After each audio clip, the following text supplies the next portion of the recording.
안녕하세요. 최강론술의 이모의 프로입니다. 오늘 말씀드릴 내용은 개념화 과정입니다. 개념화는 모든 대학들이 가장 많이 출제하고 있는 비교 문제, 즉 공통점과 차이점을 찾아나가라는 문제를 푸는 과정에서 가장 본질적인 사고 과정을 의미합니다. 개념화는요, 주어진 제시문들의 레벨을 한 단계, 두 단계 끌어올려서 차이점과 공통점을 찾아나가는 논리적인 과정을 의미해요. 물론 개념화라는 개념에 대한 정말 아무 생각이 없다 하더라도 비교 문제를 풀어왔던 친구들이 있을 거예요. 공통점 차이점을 직관적이고 감각적으로 그냥 풀어내는 경우가 있어요. 물론 문제가 쉬울 땐 이게 가능하죠. 그러나 제시문이 복잡해지고 좀 더 다차원적인 경우에는 체계적인 개념화 과정을 거치지 않고서는 공통점 차이점을 찾는 게 상당히 어려워질 수 있습니다. 그럼 개념화가 어떻게 공차를 찾는데 본질적으로 기여하는지 제가 간단한 사례 하나 보여드릴게요. 자, 왼쪽은 BTS고 오른쪽은 에스파예요. 여기 나오는 사례들은 전적으로 제 개인적인 취향입니다. 존중할 만한 취향이죠. 자, 실제로 BTS는 제시문에 꽤 나온 적이 있어요. 논술에서요. 에스파는 아직 안 나왔고 앞으로 안 나올 것 같긴 합니다만. 자, 제시문이 BTS와 에스파가 주어져 있을 때 이 둘은 그냥 서로 다른 애들에 불과해요. 관계가 선명하지 않을 수 있습니다. 자, 그러면 얘를 비교하라 그러면 한 단계 끌어올리면 되는 겁니다. BTS나 NCT 같은 다양한 그룹들을 우리는 뭐라고 부르느냐? 성별에 맞서 보이그룹이라고 부르죠.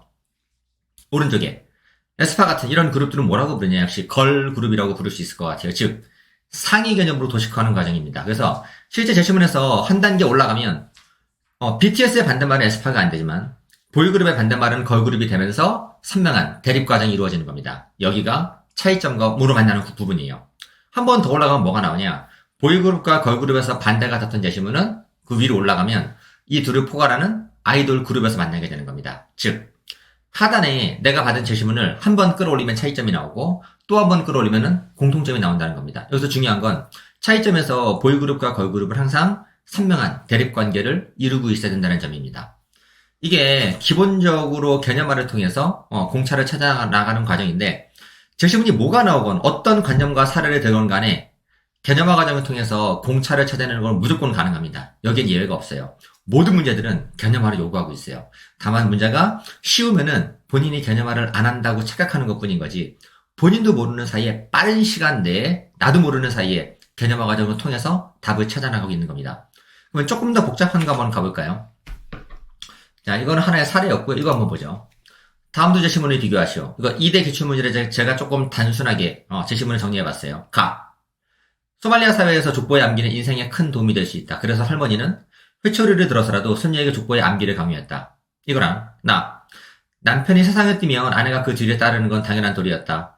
박씨 가문에서 아내가 남편을 따라 목숨을 끊자 조정은 가문에 정문을 내려주었다. 정문은 제가 설명을 간단하게 넣어놨어요. 붉은 문이에요.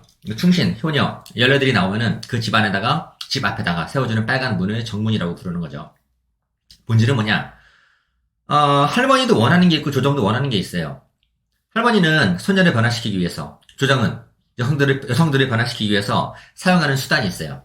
할머니는 뭘 쓰는 거냐? 할머니의 수단은 회초리고요. 조정의 수단은 정문입니다. 사실 가에 나오는 회초리와 나에 나오는 정문은 완전 다른 개념이죠. 시대도 다르고 느낌 다르고 질감과 모든 것이 다 달라요. 근데 문제는 얘네가 완전 무관해 보이는 것들이 레벨을 끌어올리면은 차이점, 더 올리면은 공통점에서 만날 수 있다는 점이에요. 확인해 볼까요? 본질은 회초리와 정문인데 느낌이 있을 거예요. 제가 이거를 도식화시켜 볼게요. 회초리와 정문은 아무 관계 없어 보이죠. 하지만 회초리는 무엇이냐 끌어올려보면 뭔가를 하게 혹은 못하게 만드는 부정적인 유인을 말하는 겁니다. 회초리를 원하는 게 아니에요. 사람들은 왜 움직이는 거냐? 회초리를 피하기 위해서 움직이는 겁니다. 이런 거를 부정적 요인이라고 불러요. 쉽게 말해서 벌이라고 볼 수 있겠죠. 그럼 정문은 뭐냐? 사람들이 이 방향으로 따라오게 만드는 긍정적 요인을 의미하는 겁니다. 사람들은 정문을 원하고 회초리를 원치 않아요. 긍정적 요인은 통영 상으로 볼 수 있겠죠. 회초리와 정문은 레벨이 안 맞아요. 서로 다른 이야기를 말하는 것처럼 보이지만 한 단계 끌어올리면은 부정적 유인, 긍정적 유인, 즉 상벌이라는 동기부여를 하는 유인에서 딱 짝이 만나게 되는 거죠. 이게 차이점인 거예요. 한 번 더 올라가면 긍정이든 부정이든 행동을 유발하는 유인이 되는 겁니다. 이게 개념화 과정이에요. 왜냐면은 제가 지금 두 단계 올린 거예요. 모든 대상은 한 번 올리면 차이점에 도달하게 되는 거고 한 번 더 올리면 공통점에 도달하게 되는 겁니다. 여기에는 예외가 존재하지 않아요. 제시문이 아무리 복잡하고 어려운 지문이 나온다 하더라도 체계적으로 개념화 과정을 거친다면은 모두가 공차를 편하게 찾아낼 수 있는 게 가능해지는 겁니다. 자, 여기까지 최강 논술의 이모의 프로였고요. 제가 이 시리즈가 지금 세 번째 겁니다. 논술을 좋은 답을 쓰는데 필요한 논리적인 과정들을 이전에 1번, 2번이 있었고 이게 세 번째 거니까 필요하신 부분들은 전에 올린 두 개 영상도 한번 찾아보시면 좋을 것 같아요. 타이틀이 비슷하니까 금방 찾을 수 있을 겁니다. 자, 그럼 지금까지 최강 논술의 이모의 프로였고요. 저는 다음에 더 좋은 영상으로 찾아오도록 하겠습니다. 감사합니다.